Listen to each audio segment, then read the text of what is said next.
Afternoon, everybody. Today, in this part of the First World War, we're going to be discussing one of the many characters who would come out of this particular crisis.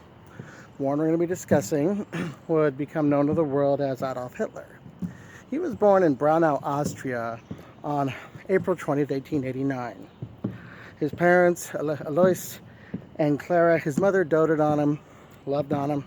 His father was insanely abusive, and abusive to the point where when Adolf was 11 years old, his father beat him unconscious. That's the level of abuse he received from his father. And as a boy, he was a rather awkward child, as you can imagine. And one of the things he did love, though, is he had a great love of history. I remember he wrote that and in his academics. Most of the time he didn't like his academics, but Hitler really loved history. And he told of a situation in his life where when he was in school, there was this history professor who would just bring history to life for him. That's what he loved it. Particularly the stories of Frederick the Great, the Prussian emperor of the 18th century. And as he grew up, he also grew quickly disenfranchised with his own country of Austria. He didn't like the way it was run. He thought the country was defunct.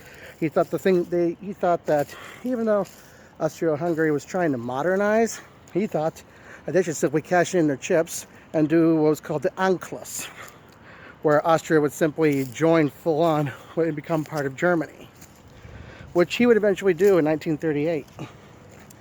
And so he moved on, and in time he did find himself in Germany after his parents' deaths, and he was tracked down as early as 1910 by Austrian authorities for being a quote-unquote draft dodger. He didn't want to be a part of the Austrian army. He thought the whole thing was just a big mess.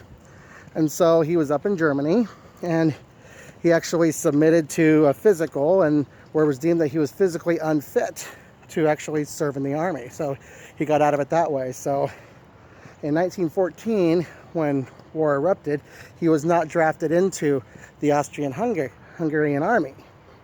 So what he was able to, he always wanted to be a part of Greater Germany.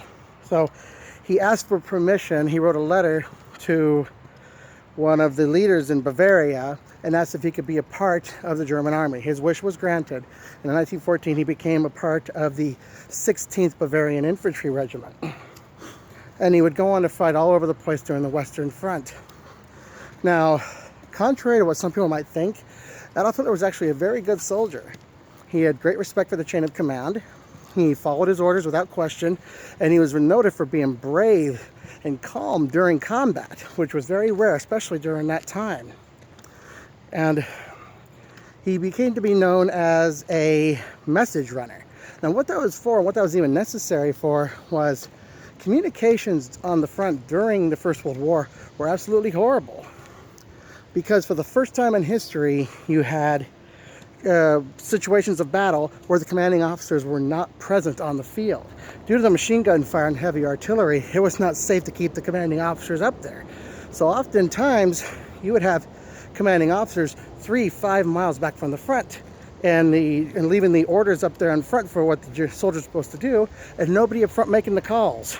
And so during these heavy bombardments, they needed what were called message runners, guys who actually run out while the area is being shelled to pieces to run messages back and forth between the front line and the command in the rear.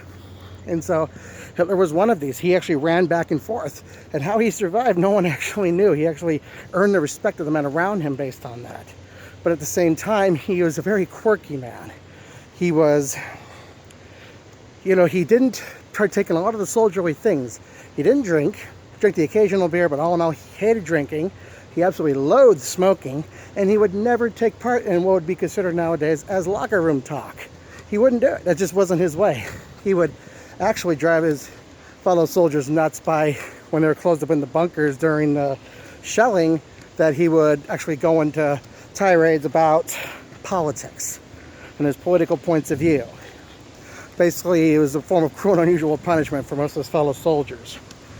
And he was actually awarded the Iron Cross for bravery on more than one occasion.